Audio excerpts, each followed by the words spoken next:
Welcome to an hour of Healthmade Radio. Healthmade is a community for natural health seekers who educate people about common health conditions and share extensive research on the most effective natural health treatments and promote legislation that protects our health freedoms. A core concept belief is in the innate intelligence and healing power of the body, and if properly supported spiritually, emotionally, and nutritionally, it can find its way back to health. Healthmade Radio will bring information from integrative health experts throughout the world. Check us out at healthmade.co. Health is what you make it. I'm Dr. Michael Karlfeldt, and I'll be your host. Today's guest is Joe McQuillen. Joe McQuillen, he is the author of My Search for Christopher, and also We Are Not Done Yet, Pop, and that is his most recent book. So, Joe, I'm not going to go into your background because it's all about your story. It's all, well, not right. Just your story. It's all about the story that includes you and your twin flame. So tell me, who is your twin flame? Well, my twin flame is my son, Christopher, who we just celebrated his birthday. He would have been 28 years old on this side. January 3rd, 2016. My son with a number of other college friends all met at a friend's lake house in Lake Beulah, Wisconsin, and decided they were going to, a dozen of them spend the night and kick up their heels and come home the next day and get ready to go back to college after Christmas break of 2015. And, after revelry and partying and, 4 of the boys walked outside 3 o'clock in the morning and saw a boathouse, curiosity got the best of them. They went in, 4 of them jumped in a 3-man canoe with layered clothing and a snoot full of alcohol and the will of a 21-year-old and paddled out on a partially frozen lake, and all 4 of them, none of them made it back. It was that very moment that started my search. If you've seen the cover of my book, Doctor, I don't look like a guy that would be having an hour-long chat with you about the metaphysical, lighting sage and candles, but that's exactly who the guy I've become because of the answers that I've found on my journey. Yeah, no, you're absolutely true. I mean, when I see your image and I think of somebody that owns a construction company, that's what I think of. I had been a car dealer for 30 years. I'm a mortgage broker. I hung up my hockey skates 2 years ago. I have a flat top, a haircut, and a bent nose. And a good part of my life is now delving into the other side, where we're all going next, where our loved ones already are ahead of us. Yeah. And so something that I always wonder about is that when you are with somebody and you kind of recognize when he was here at this side of reality, I should say, because all of it is real. It's just kind of shifting existence a little bit. But right. When he was here and lived with you, did you at any point kind of feel that your relationship was on this earth was going to be limited, or did you have any kind of sense in any shape or form in regard to that? That's a great question, and the answer is yes, because there's things the soul knows that the mind doesn't wrap its head around, his arms around yet, and so it always felt like we never got enough of him, of Chris, and his mom, who's a therapist and an author in her own right, just is about to publish her own book soon, said at the eulogy that holding him was trying to hold water in your hands. There was always a sense of there was, something outside calling him, and so I don't think we really acknowledged it. Certainly didn't say it to each other until Christopher had made that transition, that we were always worried he was going to go early. And I think, with 6+ years of research and the path that I've been on, I think that we've come to the conclusion that he did have that, he had exit points. that were going to be, that he was going to take the off ramp, earlier than later. Certainly not by his own hand, but possibly something that was decided long before he came, into our hospital room when his mom gave him his first breath. So yeah, there was, I think, the people probably listening, your kind of audience probably understands more than most people when we're talking about there's an inner knowing sometimes that you don't even want to admit, So although it was gut-wrenching, heartbreaking, he had 2 near-death experiences. Prior to this, he had a near-death experience when he flipped a pickup truck in Arizona when he was working on a ranch. It was a therapeutic boarding school ranch, and he was a life coach. And then another time he felt hiking up in to have a soup with these boys, and he fell down a mine shaft, 30 feet, and broke his shoulder and his arm and banged himself up. So those were, I think, 2 near-death experiences, and there's a wonderful book called The Happy Medium, and she talked about that the third one is usually the exit point, and there are a lot of rules, doctor, that I've learned a lot in the last 6 years, but there's a lot of rules that I'm not privy to, and that may be one. Why this was, he had gotten those hall passes, and why this one he ran out of hall passes in this canoe. But it's a bell that can't be unrung, that's for sure. And so, his mom and I are left with, what do we do then? What do we do with this information? What do we do with this knowledge? And that's the path that I think we're both on. And I love kind of how what you were talking about is like holding water in your hand. I mean, because you can feel some people that are not fully here, kind of anchored in this world, and like you're explaining. I mean, he seemed like it's not fully anchored here, and he had a couple of exit paths freeway exits that he could have chosen, but it's almost like his body or his spirit is being kind of tucked pulled in a direction that you don't know when the final pull is going to take place, and so he moves to kind of his next experience and his life, so to say. We were told, we've seen some amazing mediums, and we were told early on that if this didn't happen, he would have exited within the year. So for some reason he was destined to go in that 21st year, or the 22nd at the longest. And it's kind of like we always question why, don't we? Why? And I think it's like, the sperm whale is the largest mammal on Earth, and yet it can only eat the smallest plankton. And people say, why is that? The answer is because that's the way it is. So I think there's some things that we're not really going to be able to wrap our arms around until we take the same journey that Chris took, and he's told me many times that, a lot's going to come clear the minute I walk across, and the other side, and things will come a lot clearer to me. So this question why, and I know that you're in a lot of groups, support groups that have lost their child, and so this question why obviously is, that is such a huge question, and I like your answer. Sometimes you just don't know the why. It just is the way it is. But how did your why evolve? From right in the beginning to now. How did your mindset in regard to answering that question change? That's a great question. So right after Christopher transitioned, I got the call, a text on that Sunday morning on January 3rd that said, Mr. McHugh, Chris and a few of his friends are missing. And, they were all up there, a dozen of them at this lake house.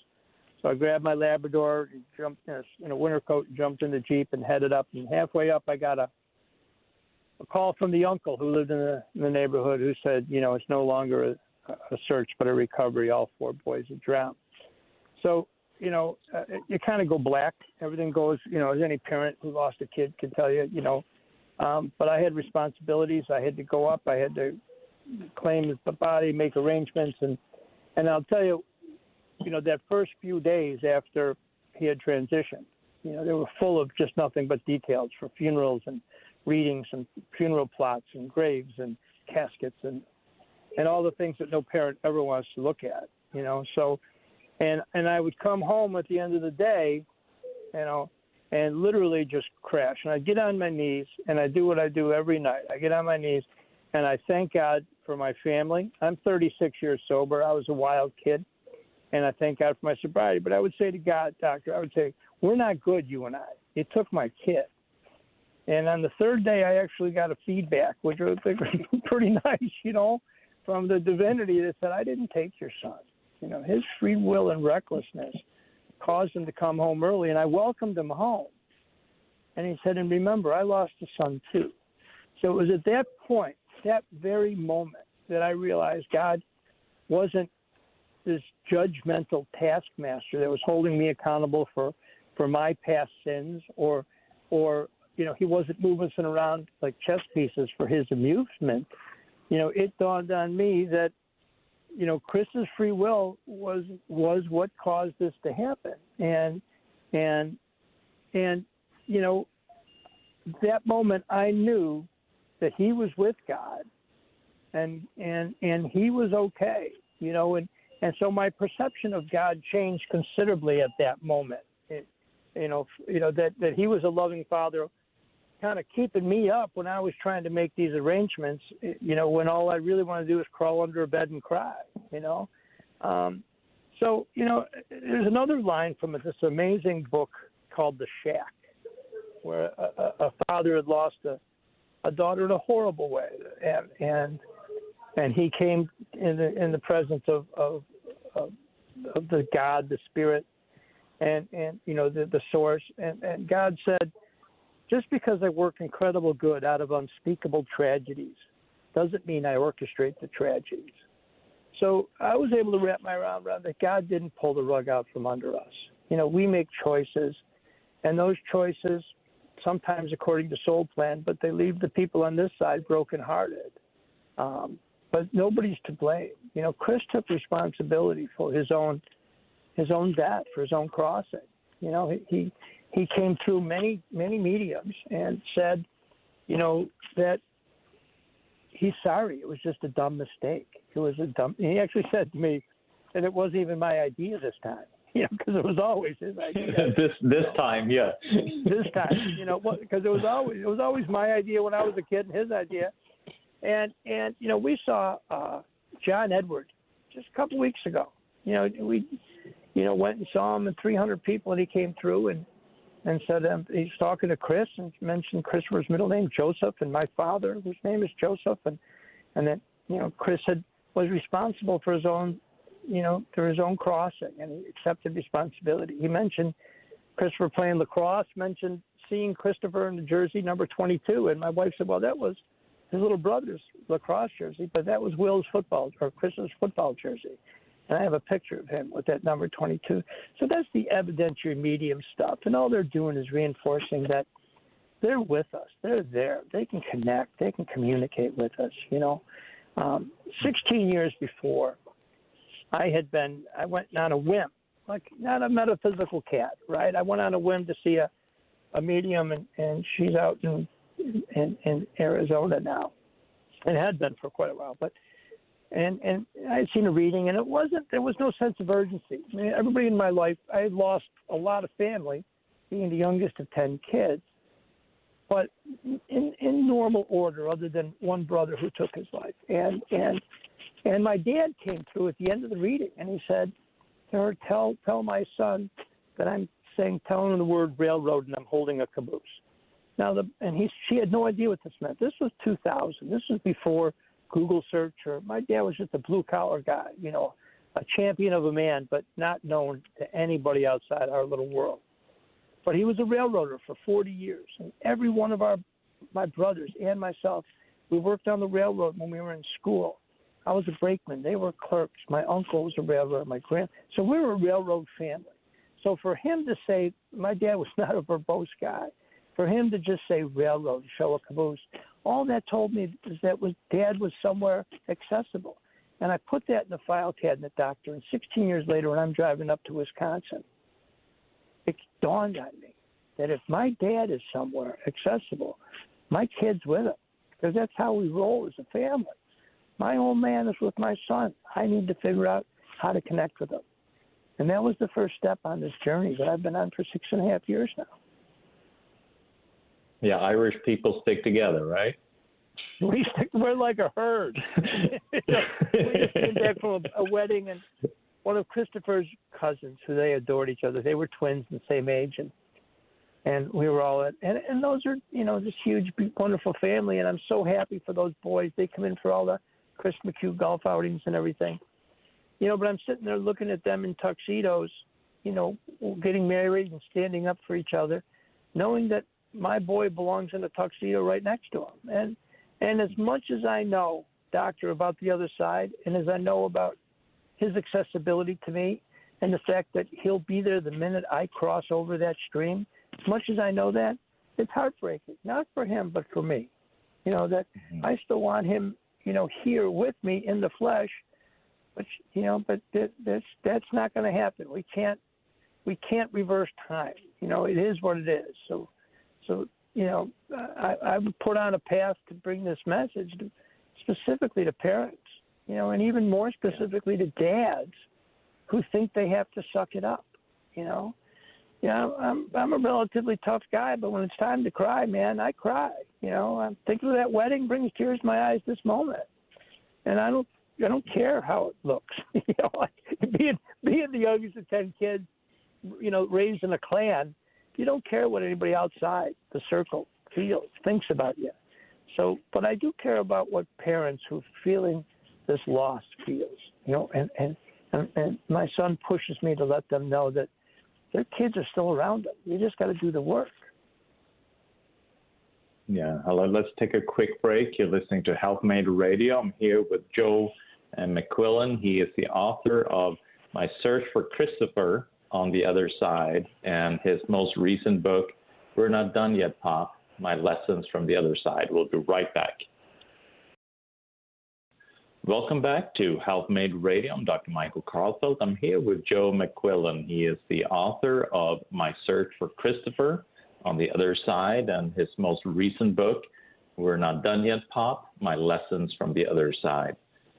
So why, and you touched on this already, but I want to kind of expand a little bit.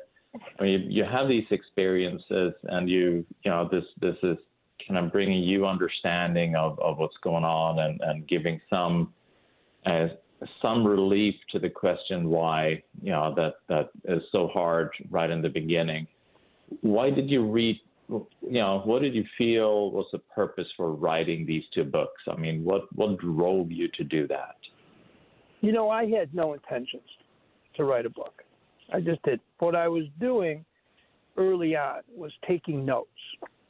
I would meet with mediums and take notes, and then not long after that, I'd record them, and then write them down and take notes and put them in a file according to date.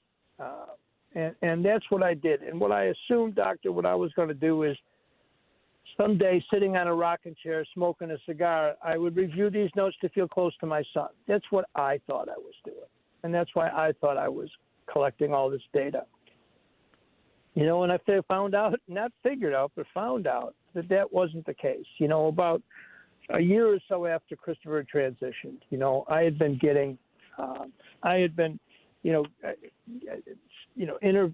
doing a lot of research. I would go to spirit sessions. I'd see mediums. I'd go to groups one-on-one and get all the data that I could, And on the anniversary of his crossing, I would do what I had been doing for a while, which was I'd been going into my office. I have an office at the home, and I'd go into my office And I started getting woken up around 3 o'clock in the morning. And I'd go in there and I'd light sage and I'd accumulate all this data, steps for connecting. And I didn't realize there were steps for connecting. But I would align my chakras. Now, I do not look like a guy that would align his chakras, but dang if I don't, And I would align my chakras. I would light sage. I'd meditate. I'd have candles. I would listen to a guided meditation. And I did that to feel closer to him. And on the anniversary of his crossing, January 3rd, 2017, I went through my routine, and all of a sudden I started getting feedback from him.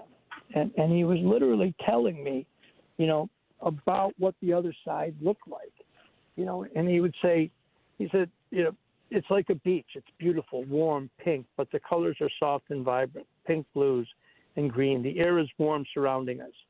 It's air. It's love air everywhere. Nothing hurts, Dad. Warm and happy. Always young. Miss you, but I'll see you soon enough.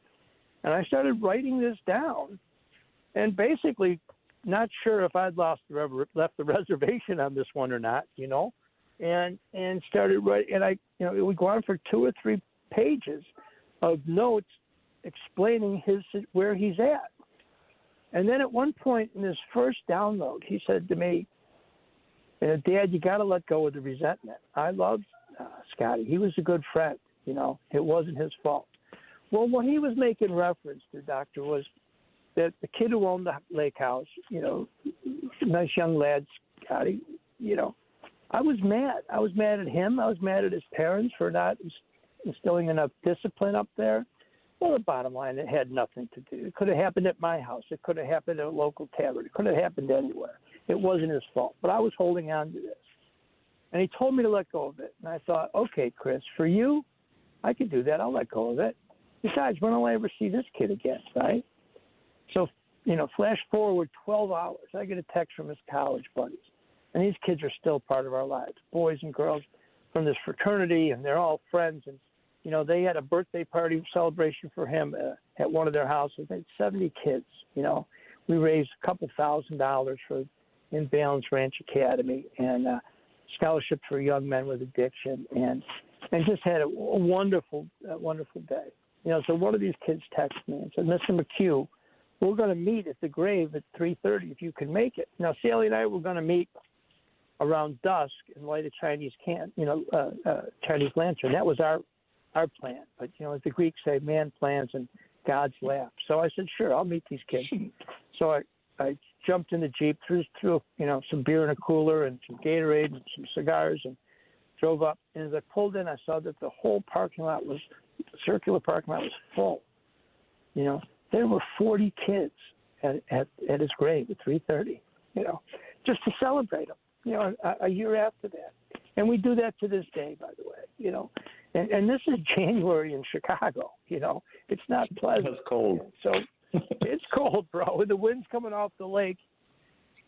So I got out there and was just, full of love and hope. And then I saw the young man, Scotty, who was there crying. And I thought, oh, my God, my son was preparing me for this meeting, that I had let go of this resentment, that I could just embrace this kid and say it's not your fault. He'd been carrying around all this guilt, and it wasn't his fault.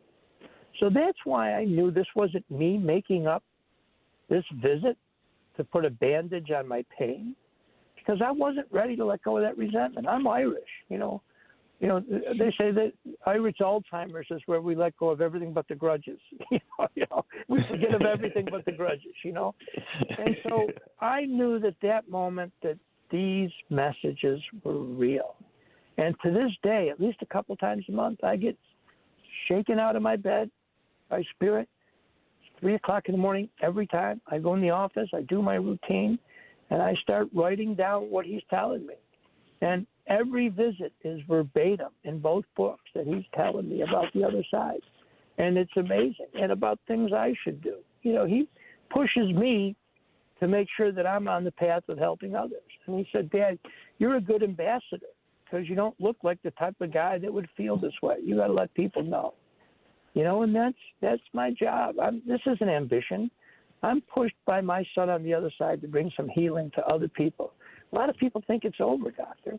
They don't know anything about the other side. was a Catholic priest in 1925 said, "We are not human beings having a spiritual experience. We are spiritual beings having a human experience." Pierre Desjardins in 1925. So we all think this New Age is something that we've evolved. Rumi said, "There's no such. It's goodbyes are for those who love with their eyes. For those who love with their heart and soul, there's no such thing as separation." He was a 12th century poet. So New Age isn't new. Our concept of getting our arms around it is a little new, but I laugh when people refer to this as New Age. It's been around forever. And it'll be around long after you and I cross over, Doctor. Exactly. What is new is what we, our civilization. I mean, our, what we call civil living right now. That is new. All this modernized, all the things that we think are, that is reality, and reality is just a fleeting moment. Right. How has through this whole process, I mean, obviously you had a certain relationship with your son when he was here in the flesh. How has your relationship with him changed? I mean, it was like a dad-son relationship. Obviously right. he was a kid and did Irish things and and you had to be a dad for that. How is that relationship now, and how did that evolve? I mean, through this whole process. That's a great question, and the thing was, there was always something very cool about our relationship that we could just be. I'd go visit him somewhere, we'd be in a hotel, we'd binge watch movies, and sometimes we would just yak it up or listen to music. Sometimes we could just be together, calmly, quietly. So our spirit was always very connected, and not knowing that's what it was, right? I was just comfortable. We were comfortable with each other. There was a built-in trust. Now, subsequently, I realized that we've been through a number of lives together, sometimes as siblings, sometimes as me being a dad. But I will tell you that he has said completely, positively, expressly, that when I cross, our relationship will still be father and son, that he'll always be perceived as my son. And that's really rewarding to me. The title of the second book is We're Not Done Yet. And where that came from is I was finishing up the second book, or the first book, and feeling a little melancholy. Great term, right? Melancholy. About, is this connection going to dissipate when we don't have this project? And he came to me toward the end of the first book and said, we're not done yet, Pop. We'll be doing this until you cross. So it was like somebody took a weight off my shoulders and know that I can keep carrying the message, experience, strength, and hope, right? The parents and people, not just parents, there's an arrogance about me that I act like it's the only loss in the world that matters is if you lose a child. But, it's losing your significant other, losing your spouse. Those are all huge, impactful moments, and all of those, take adjusting to, but they're not over, that relationship. It's different. It's nowhere near as good. I'd rather be playing 9 holes of golf with him right now and having a cigar than delving into the metaphysical. But this is what I got, and it's sure better than the void that people think exists once you lose somebody. Yeah, I couldn't agree more. Let's take a quick break. You're listening to Healthmade Radio. I'm here with Joe McQuillen. He is the author of My Search for Christopher on the Other Side, and his most recent book, We're Not Done Yet, Pop, My Lessons from the Other Side. We'll be right back. Welcome back to Healthmade Radio. I'm Dr. Michael Karlfeldt. I'm here with Joe McQuillen. He is the author of My Search for Christopher on the Other Side, and also We Are Not Done Yet, Pop, My Lessons from the Other Side. So, and frequently what I see, and I've, please correct me if I'm wrong, but I mean, when something like this happens, that also alters your relationship with your other children and with your spouse, and I mean, how has all of that impacted you? Do you feel that you have a better, stronger relationship in with the people living, or has this energy kind of taken away from that a little bit? Well, and once again, I mean, fabulous. 75% of couples who've lost kids get divorced, right? Now, I think the one thing that Sally and I did with a kind of a spiritual base, at least, was allow each other to heal in our own way.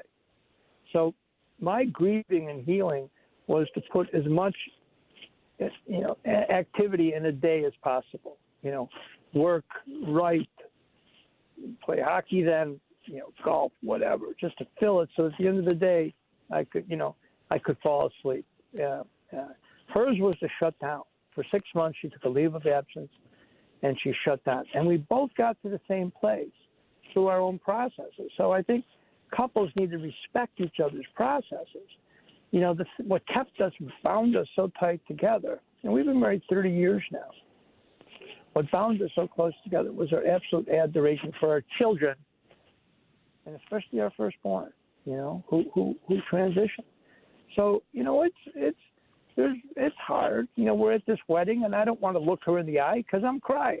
And I don't want to have her start crying, but she was doing the same thing. So there's a respect that you have to have for somebody else's process. As long as they have a process, as long as they're trying to move forward in any way. And I don't mean get over it. Anybody who said time heals all wounds hasn't lost a kid. Time doesn't heal it. There's a great line from Manchester by the Sea. The woman said, "My heart was broken. It'll always be broken." Now, that's my life, doctor. I live a very full life.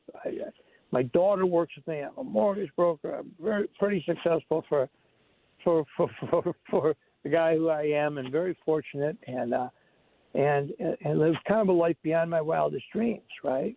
But I go through life with a piece of my heart broken, and so does my wife, and so do my kids.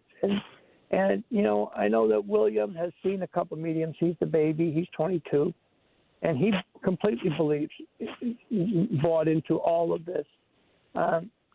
Caroline's she's working with me now. She was teaching for a while with COVID. It got crazy.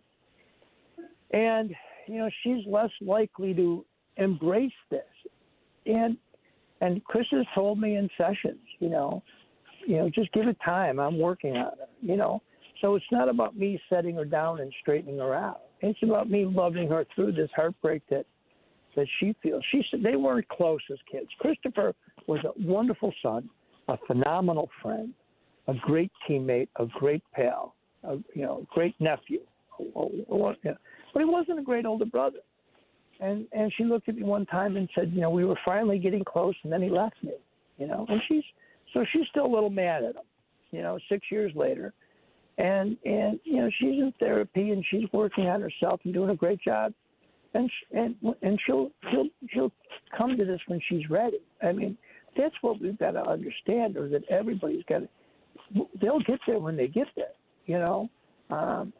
So in that respect, all I can do is love them through. William wrote a chapter in the second book. It was a paper he wrote called "The First Are the Worst," and he explains when he heard the news and heard his mom, wail. And said it was the first time, other than when we buried our dog, that we put our dog down, that he saw me cry, And so, the first birthdays, the first Christmas, and it's a wonderful book written by a 19-year-old kid at the time. It's just amazing.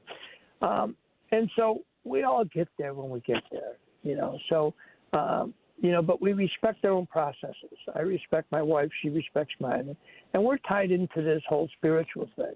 I get messages from Chris to give Mom all the time, but she also knows he's around her all the time. We had Thomas John describe your office down to the color of the paint on the walls, and says your boy's around you all the time when you're in your office with clients, and it's just rewarding to know that our son hasn't left us. He's doing his work on the other side, but he's always around us also. And how does that happen? I don't know. I don't know how he can do it, but they can do it. I mean, all of them. They have that ability. And how does it feel when you kind of, where you know that he's just there? I mean, there's certain sensations, certain kind of signs, certain I mean, how do you feel? I get a chill on the back of my neck. I know he's around. I can feel him as sure as I'm listening to you. I know when he's around, and I feel a chill on the back of my neck, and there's just a tingling process. It's an energy. I mean, everything's energy. We know that now. Scientists know that everything is energy, and energy can't be destroyed, right? What does that tell you? So that's why scientists are now more big advocates for this and the other side. And ask any doctor or nurse who's worked in hospice, that the other side is real, and the transition across is real. So I know, like I just got a chill right now. I know Chris is around. When I'm doing this stuff, he's around me when I play golf. He's around me really big time on the beaches in the Gulf of Mexico. Those are thin places for him.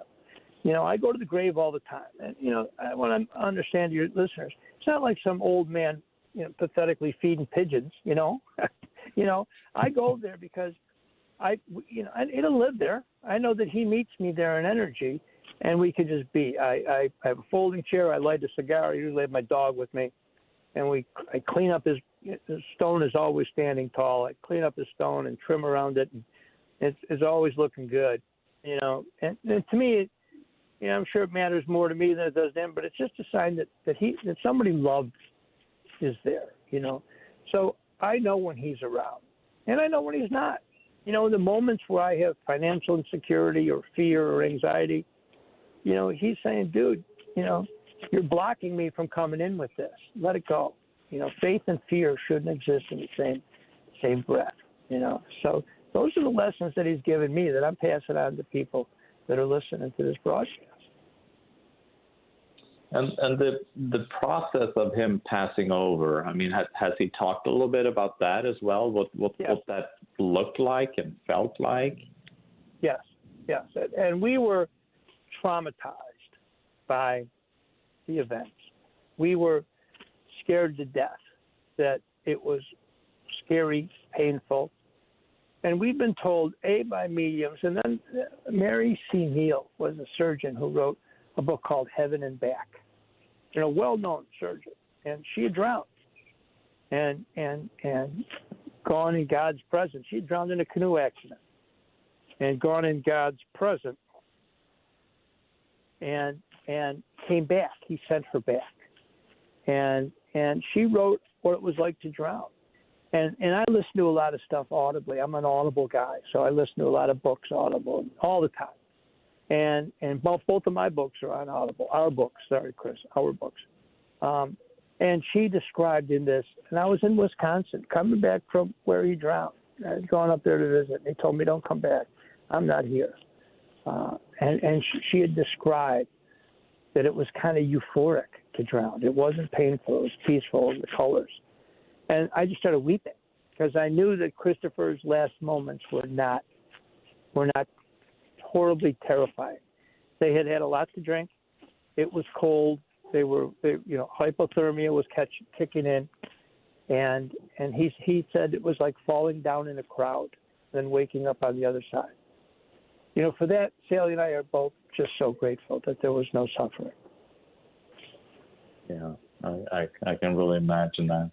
And how the story that you have, I mean, obviously, like you mentioned, you read books and other people's stories. Do you feel your story is unique, or do you feel that this is something that you hear in other places as well? Okay, in all humility, these two books are probably the best books on the subject I've ever read, and there's some great ones. And the fact that I penned them with my son allows me to make that statement because, I'm just kind of the cell tower. I'm the vehicle. You know what I mean? And so I believe in this perspective, coming kind of like from a boots on the ground viewpoint where I'm coming from. I'm not coming from a metaphysical background. I'm not coming from a religious background. That I can kind of walk this journey and share it with parents. The first book is about the discovery of all this, and the second book is finding more. I want to know more. we all go somewhere, doctor, for a weekend. We went to Richmond, Virginia for this wedding. So, we Googled the hotel, we Googled restaurants, we Googled this and that. But we're all going to the other side, and we don't spend a whole lot of time Googling what that means. And I'm giving you a glimpse, because he gave it to me. So there's some fine books out there. There's also some books, not many, but there's a few that I've read and said, I just don't believe it or buy it. It's not my experience. Most are good. Some are so dry you can't get through, and some are so fluffy and frilly you feel silly reading them. So, I'm a big fan of, both of these books. I think they're helpful, and they're really, really important books. And I think they're going to be probably read. I got a letter or an email this morning from a client I sent a book to in 2020. He had reached out to me, and I sent him the first book, and about the impact that it had. And his son was Matt Jr., and his name was Matt, and the impact that he had, that these books had.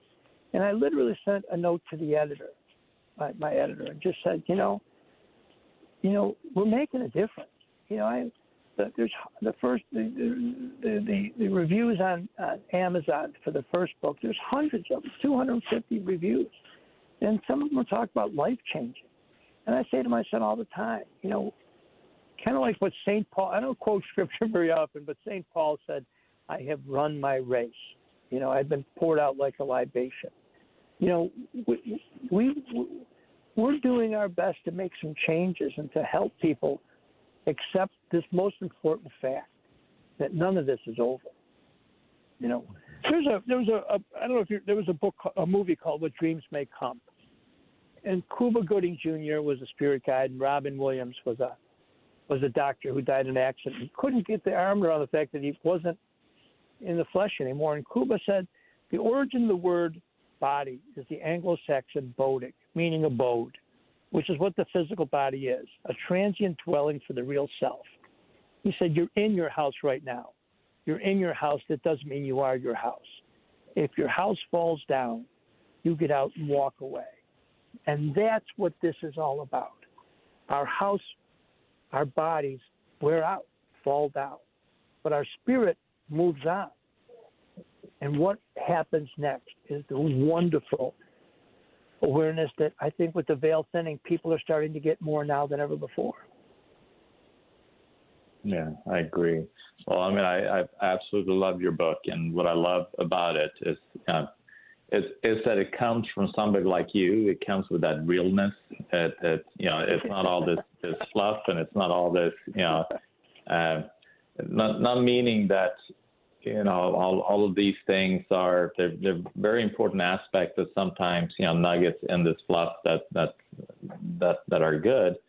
But it's just you just like that realness, just that straightforward, and that's what I really love about your book, and so. Thank you. I really, really appreciate you doing what you're doing, and like you're saying, St. Paul, run my race. You're running your race. This is what you're meant to do, and the message that you and Chris are bringing, to bring hope, to heal hearts. Like I said, the heart is still broken, but at least it's functional. Instead of so. Thank you so much. I really appreciate you coming on my show. Well, I couldn't be more grateful for your helping to spread this important message, and how you conduct the interview that allows Christopher's message to reach people and heal a heart or two out there. Thank you. Well, thank you so much. That is it for today. You're listening to Healthmade Radio. Remember, check us out at healthmade.co. Health is what you make it. What you make it. What you make it. What you make it. What you make it.